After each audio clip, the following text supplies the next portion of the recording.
Salut à tous, on se retrouve pour une vidéo spécialement consacrée à Alejandro Balde. Je pense qu'il est temps d'en parler. C'est un joueur qu'on a énormément critiqué et qui est en train de mettre tout le monde d'accord. Parce qu'on voit qu'il progresse, on voit qu'il fait des efforts et qu'il travaille sur ses défauts. Et donc par rapport à ça, on va essayer de faire le point. On va essayer de comprendre comment il a évolué. Mais ce qui est important pour moi, avant de parler de ce qu'il fait actuellement, c'est surtout de se concentrer sur le passé, sur ce qu'il a pu faire, sur comment on a tout simplement pris en considération le talent de Baldé, voir si on a fait des erreurs ou non, et voir si c'est normal ou non finalement qu'il atteint un niveau qu'on connaît aujourd'hui. Alors déjà, pour commencer, ce que j'aimerais dire, c'est que Baldé a toujours été vu comme un gros prospect à la Masia. Dans les catégories de jeunes, on en parlait énormément, beaucoup de supporters en attendaient beaucoup de lui, parce qu'il nous faisait tous penser à Alphonso Davies. Et les comparaisons ont commencé très tôt. Baldé a commencé à l'âge de 17 ans en pro avec le Barça et tout de suite on disait qu'on avait notre nouveau Alphonso Davies. Ça, c'est quelque chose qu'il faut se le dire aussi parce que les attentes étaient quand même très très hautes envers Baldé. On attendait de lui qu'il devienne très rapidement l'un des meilleurs latérales gauche au monde et la hype autour de lui était énorme. Par rapport à ça, au final, c'est pas qu'il a été forcément mauvais, mais en tout cas, ce qui est sûr, c'est qu'il n'a pas tout de suite été prêt pour le plus haut niveau. Ça, on l'a vu, surtout parce qu'il a joué un tout petit peu et s'est rapidement blessé et raté la fin de la saison, là où Xavi est arrivé au cours de celle-ci. Et par après, donc une saison plus tard, par contre, il est pris en considération par Xavi. Et ce qu'il faut se dire, c'est qu'à ce moment-là, Jordi Alba était encore le latéral gauche titulaire. Alors oui, il était en fin de carrière, il avait déjà la trentaine. Maintenant, attention.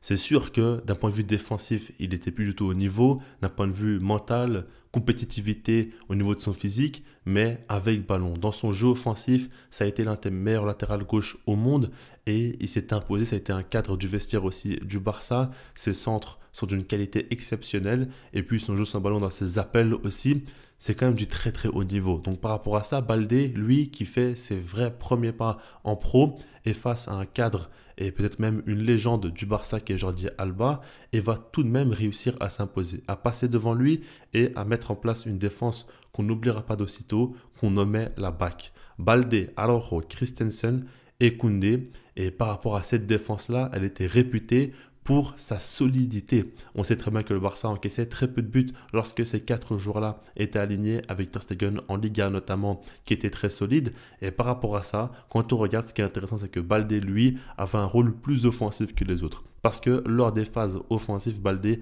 devenait l'ailier gauche. Et à ce moment-là, il y avait quand même déjà quelques petites critiques en disant que dans son jeu offensif, ce n'est pas top. De toute façon, rappelez-vous bien, à ce moment-là, le Barça marquait très peu de buts. On avait beaucoup de 1-0, beaucoup de victoires courtes. Et par rapport à ça, c'était surtout la solidité défensive qu'on retenait plutôt que le jeu offensif. Et Baldé en est l'exemple typique parce que lui brillait d'un point de vue défensif, mais offensivement, c'était peut-être trop faible. Malgré cela, on retient surtout que c'est sa première vraie saison en pro en tant que titulaire directement au Barça. Il est passé devant Jordi Alba, il a forcé son départ et puis il montre beaucoup de potentiel, que ce soit d'un point de vue physique ou d'un point de vue technique, défensif, compréhension du jeu. Il est vraiment intéressant à ce moment-là. Une saison plus tard, là, il va clairement décevoir. Parce que déjà, ce qu'il faut se dire, c'est que Xavi change un petit peu son système et porte moins d'importance à son jeu défensif, veut plus prendre de risques et proposer du football plus offensif, plus beau à voir. Et par rapport à ça, ce qu'il faut dire, c'est que Baldé n'est pas le latéral gauche parfait pour apporter beaucoup offensivement, pour combiner, pour dribbler, pour faire des différences. Il est capable de le faire, mais en tout cas, à ce moment-là, il avait de grosses difficultés. Au point où Xavi décide de mettre Joao Cancelo au poste de latéral gauche et de mettre Baldé sur le banc. Donc son statut change un petit peu à ce moment-là. Et le Portugais, lui, d'un point de vue offensif, excelle. Il y a vraiment à ce moment-là un monde d'écart entre Joao Cancelo et Baldé d'un point de vue offensif. Parce que d'un point de vue défensif aussi, Baldé est bien meilleur que Cancelo à ce moment-là. Ça, il faut se le dire. Maintenant, on avait besoin d'un latéral qui apportait plus au niveau de l'attaque. Et par rapport à ça, donc Cancelo est passé devant. Et après cela, Baldé s'est blessé pour un temps d'indisponibilité de 4 mois. C'est énorme. Beaucoup vont dire que sa saison est ratée, surtout à cause de sa blessure. En grande partie, c'est vrai. Maintenant, avant ça aussi, il n'était pas bon et Cancelo était passé devant lui. Ça, il ne faut pas l'oublier. Donc, ça fait vraiment que tu as une véritable saison avec le Barça où tu as été très bon, tu as été très prometteur en tout cas, une autre où tu as été très décevant, et puis Ben là, il y a Hansi Flick qui arrive. Et Hansi Flick, encore une fois, on remet en place l'idée de se dire que Baldé va être son nouveau Alphonso Davies. Ça recommence dans ce sens-là et on en attend beaucoup pour le faire progresser. Une chose est sûre, c'est qu'il va réussir à le faire. Pas tout de suite, parce qu'au départ, on voit que Baldé, encore une fois, est assez décevant, surtout d'un point de vue offensif, où pour moi en soi, c'est pas un problème de qualité, c'est pas un problème de niveau, c'est surtout un problème de personnalité. On voit qu'il va tenter trop peu de dribbles, trop peu de centres et va beaucoup trop souvent jouer en retrait. Donc ça fait que son apport offensif est beaucoup trop faible. Maintenant, par la suite, il va commencer à monter en puissance et quand on regarde ces dernières semaines, voire même ces derniers mois, il a beaucoup progressé. On va maintenant observer plusieurs actions décisives d'Alejandro Baldé. Et on va commencer maintenant par la plus récente, lors de la Copa del Rey face à Valence, où il offre un assist magnifique pour Ferran Torres. Quand on regarde l'action, Baldé est très loin de Ferran Torres. L'angle de passe n'est pas évident et pourtant, il va lui donner un super ballon brossé pour Ferran Torres qui va terminer l'action. C'est un assist vraiment intéressant. Quand on regarde déjà, ce n'est pas simple à réaliser, mais surtout, il le fait de manière remarquable. Avec un ballon brossé, comme je vous l'ai dit, où il donne beaucoup d'effets à la balle. À longue distance, il offre un superbe assist à Ferran Torres et ça, c'est notable. On l'avait vu aussi en Liga, encore une fois, face à Valence et encore une fois pour Ferran Torres, sur le côté gauche, donner un super centre dans la surface pour Ferran Torres qui va terminer encore une fois l'action. Mais pour moi, son meilleur match de la saison et de loin, c'était son Classico. Face au Real Madrid lors de la finale de la Supercopa, le match qui a été remporté sous score de 5-2 par le Barça. Ici, on voit beaucoup de ses qualités. Déjà d'un point de vue mental, il m'a beaucoup surpris. Parce qu'il commence très mal le match. Quand on regarde sur le premier but du Real Madrid, l'ouverture du score de Kylian Mbappé, il est fautif. En tout cas, c'est lui qui en a contre un face à l'attaquant français. Et quand on regarde surtout, il fait beaucoup de recul-frein. Il défend en reculant et n'ose pas trop mettre le pied. Au point où Mbappé finit par l'éliminer et par marquer sur cette action-là. Donc il commence très mal. Il se sent fautif sur le premier but et pourtant, il va très vite se relancer. Quand on regarde, il y a son but qui intervient, mais juste avant, il a aussi une action remarquable où il est sur le côté gauche face à Vasquez. Il élimine, il frappe et Courtois fait un arrêt monstrueux. Mais déjà à ce moment-là, il aurait pu marquer un but.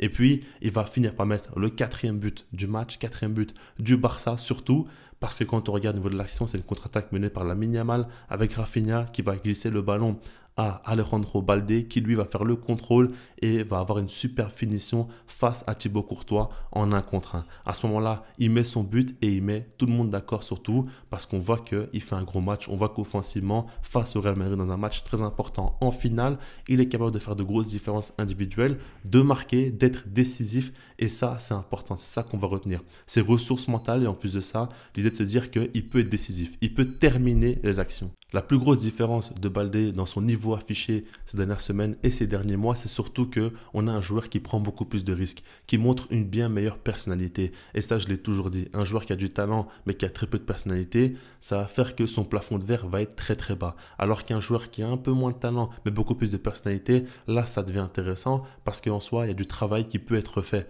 Et Baldé, on sait que ce n'est pas le joueur le plus talentueux. Moi, je pense qu'on a fait une petite erreur en disant que c'est un crack dès le début, que c'est un joueur qui pourrait être le meilleur latéral gauche au monde parce qu'en soi, il n'a pas des qualités naturelles techniques non plus qui sont exceptionnelles. Il n'a pas non plus une qualité de centre et de passe aussi phénoménale. Ça, il faut se le dire. Mais il travaille. À chaque fois, il travaille sa qualité de centre, sa qualité de passe, sa vision de jeu. Il essaie de mieux comprendre ses coéquipiers en 1 contre 1 aussi. Moi, je trouve qu'il a toujours eu des bonnes sorties de balle ou balle au pied. Il a su faire des différences lorsqu'il était sous pression. Ça, c'est une qualité naturelle qu'il a. Mais sa plus grosse véritable qualité à la base est son physique. C'est sa vitesse, c'est sa capacité à être dur aussi à l'épaule contre épaule. Ça, c'est important de se le dire. Avec ça, il a travaillé. Il a aussi eu plus de confiance en lui. Il en a parlé en conférence de presse et a dit que Hansi Flick l'aide beaucoup dans ce domaine-là, lui donne beaucoup de confiance et ça fait qu'il ose beaucoup plus tenter sur le terrain. Et lorsqu'il tente plus, il peut y avoir du déchet, mais il peut y avoir aussi de très bonnes actions notables. Baldé a quand même quelques matchs de sa carrière où il a été impressionnant, où il a su vraiment nous choquer.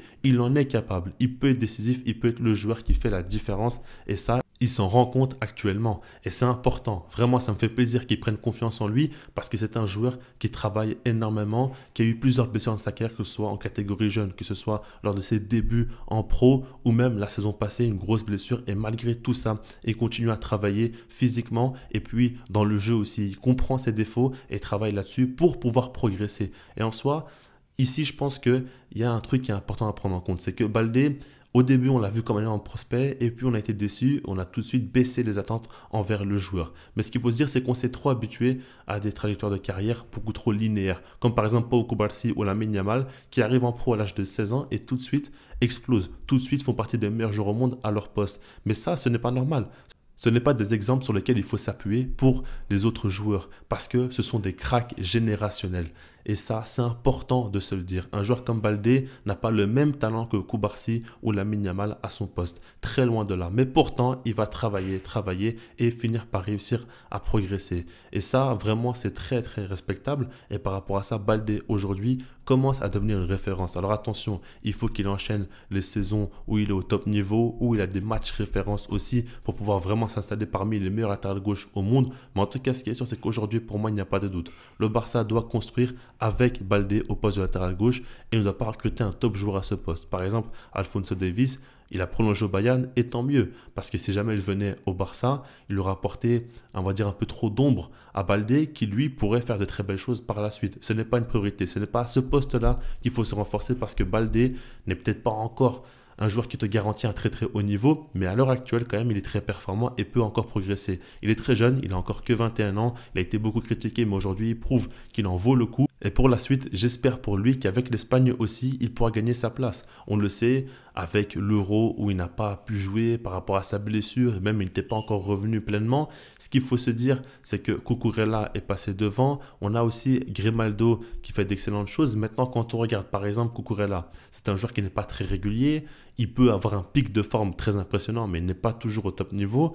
Quand on regarde Grimaldo, par exemple, ce n'est pas un pur latéral gauche. C'est un joueur qui aime jouer un peu plus haut en tant que piston. Donc par rapport à ça, pour moi, il peut miser sur sa chance tout simplement de pouvoir jouer lors de la Coupe du Monde 2026. Baldé a vraiment des chances de pouvoir s'imposer avec l'Espagne. Je pense qu'il gagne de plus en plus de crédit, qu'il évolue. Et donc par rapport à ça, il pourrait estimer avoir sa chance de pouvoir jouer et de continuer à progresser dans sa carrière avec aussi une place importante dans la sélection espagnole, avec une équipe quand même qui monte en puissance et qui a vraiment de quoi espérer pouvoir gagner la Coupe du Monde. Donc ça, c'est vraiment des choses qui sont importantes et ça va faire qu'il va continuer à prendre en confiance. Et ça, c'est vraiment, vraiment très positif pour le joueur comme pour le Barça, évidemment. Et donc, par rapport à tout ça, aujourd'hui, je trouve que Baldé apporte vraiment satisfaction dans son poste.